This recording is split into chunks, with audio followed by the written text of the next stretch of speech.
Stand shoulder width apart to set up for the goblet squat. Toes are just slightly turned out. Get the bell up until you're holding it by the horns. Make sure your shoulders are nice and relaxed and elbows are by your side. Begin by slowly bending your knees, pushing them open while sitting your hips back and down.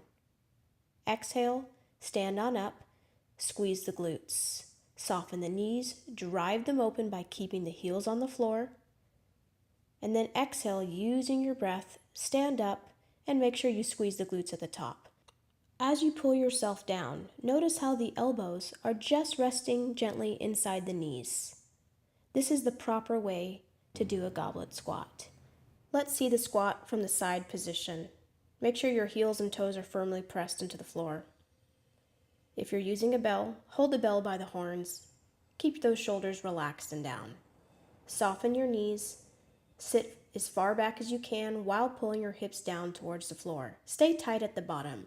Don't relax. Breathe your way up. Squeeze the glutes firmly at the top. Inhale. Drive those knees as far open as you can as you pull yourself back and down.